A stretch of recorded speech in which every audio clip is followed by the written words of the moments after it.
So after the release of the first episode of Season 2 of Strange New Worlds, and my utter dissatisfaction with the episode in general, I thought this would be a perfect time to break out another one of my Addendum videos.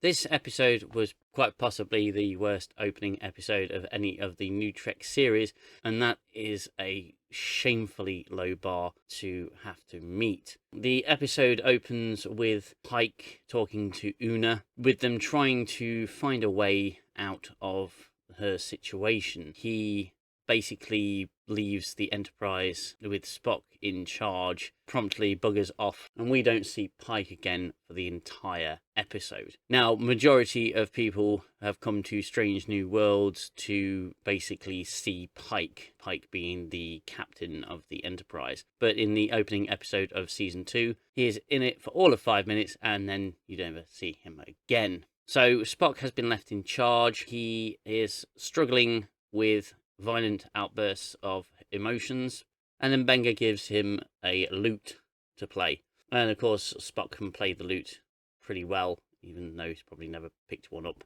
Nurse Chapel walks in, and it all gets awkward, and Spock leaves, because we all know these two have a thing for one another.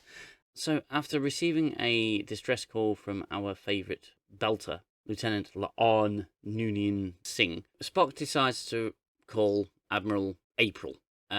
April tells him, no, you can't take the ship to go and rescue La'an because she's in trouble. You can't do that. So Spock decides in his infinite wisdom the only course of action that he has is to steal the Enterprise. And once again, we get a derivative scene of both Deep Space Nine's episode The Defiant, where Thomas Riker steals the Defiant in a very similar way, fakes a warp core overload, and undocks the ship and then buggers off. Some people have compared this to Star Trek 3. I think Star Trek 3 did it better, as did the episode of Deep Space Nine. Yes, Spock's stolen the Enterprise, but not before this wonderful person, clearly loopy officer, has figured out what they're doing, and she is basically telling Spock, I know what you're doing. You're going to steal the Enterprise, and I can help you, because no Starfleet officer has any loyalty to Starfleet or reporting. She just simply wants to go on exciting adventures, and, well, yeah, she helps them escape. The Enterprise escapes. No ships go after it. No one tries to stop them. It's a case of, oh, blast, they've stolen the ship.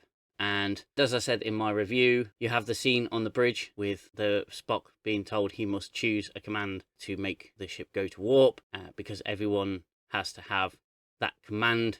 The words are important. You know, we have engage, we have let's fly, which I just hate so much. The entire scene was cringeworthy, including the use of the word presh. As I said in my review, that is just the worst thing I've ever seen from New Trek, and that's going quite far. So then we meet La'an, and she's out drinking a Klingon because she can, and they've managed to make the actress look possibly the most unattractive she's ever looked, which includes her giving out a really large belch.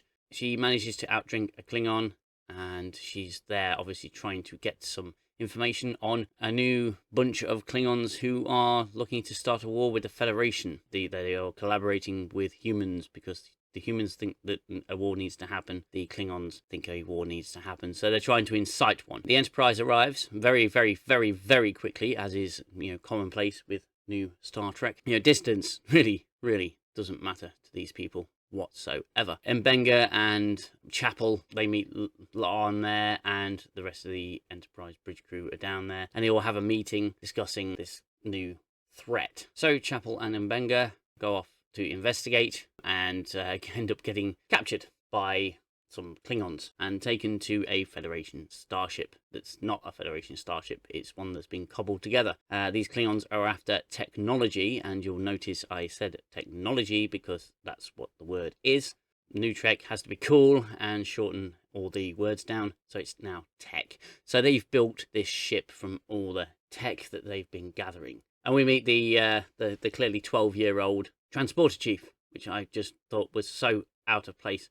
this person may be an adult, but they certainly don't look it, and the whole idea just seems really out of place on a starship full of adults, supposedly adults. So Mbenga and Chapel decide it's a good idea to inject themselves with super serum, and basically the two medical officers of the Starship Enterprise go all John Wick on the Klingons and a few humans that are on this sort of cobbled together ship, and it's a completely unnecessary scene. It was completely ridiculous. They end up fighting off so many Klingons, getting themselves trapped in what is seemingly an airlock. This is all taking place on a planet with iron-rich asteroids surrounding it, or near it, or in the general vicinity. I pointed out in my review that they seem to have this obsession with the colour red. So, we got the red door in Picard, the red signals in Discovery, your red matter in Star Trek 2009 movie, and it is just red everywhere. I don't understand the fascination behind the idea of red. It's like most of the bridge crew also wear red. Red is fine, but red was always communications and security. We all remember the red shirt, but in this show everybody's basically wearing red on the bridge. It's only really Spock and the captain that don't, and I think it's just absolutely ridiculous. I'm so sick of the colour red at this point. It's bloody everywhere. So Mbenga and Chapel realise that there's not enough to make 2 EV suits in this airlock. They've got to get off this ship before this ship starts firing on a Klingon warship, trying to start a war, because they know that the Enterprise is going to destroy it. The best thing to do is to partially wear the EV suits, enough to help them survive, and blow themselves out the airlock, hoping that the Enterprise will pick them up. Now, this has been done in Enterprise, in Cold Station, the episode Cold Station. I believe it was Cold Station 12. If it wasn't, it was part of that trilogy that was done. And, Archer suffered quite badly, having been exposed to space for all of a few seconds. Both they didn't suffer explosive decompression. Now that's fine. Star Trek has its own sort of set of rules on this, but they were out there for quite some time. They managed to survive somehow. They both lived. Spock's overly emotional on the bridge because he's having to kill Chapel. And again, none of these characters have any level of maturity. It's very Discovery-esque because we all know Burnham cries in Discovery a lot. This crew is just like really excessive shows of emotion. Once the cobbled together ship is destroyed, he tries to calm things down with the Klingons by partaking in a little bit of the old blood wine. And yeah, it was a ridiculous part of the episode. The crazy lady, the loopy lady, is now going to serve on the Enterprise as chief engineer. She's a main character now, and she's going to be chief engineer on the Enterprise. So the episode sort of ends a little bit with Spock getting a very mild telling off, saying that the hangover he's suffering as a result of drinking with the Klingons is pretty much punishment enough for stealing a starship and breaking rules and orders, because we all know that in New Trek,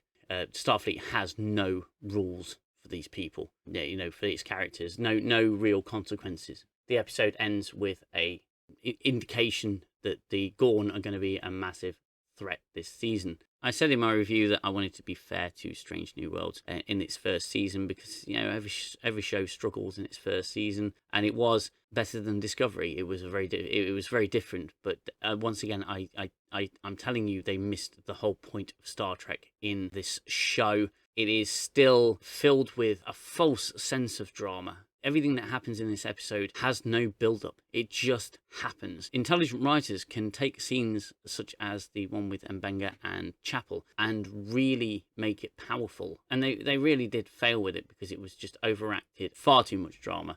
And the entire episode, the story of the entire episode could have been a 2-parter, and it wasn't. It was so compressed, rushed, lazy, and ridiculous. Now, I really don't have much hope for Strange New Worlds in the coming weeks. I don't really think it's going to go anywhere particularly new. It's called Strange New Worlds, but it's not going anywhere that we haven't seen. So those are just some of the thoughts that I had on this first episode. It was pretty dire. There were some really funny parts, and it really wasn't meant to be funny, but it was just laughter-inducing. And it was a reasonable snooze fest, to be fair. Even though there was a lot of pew-pewing, there was not a lot of Star Trek here. It's not a very good show as it stands at the moment. Anyway, those are my thoughts. Leave some comments in the comment section, and I will see you in the next video. Thanks for watching. Take care. Bye-bye for now.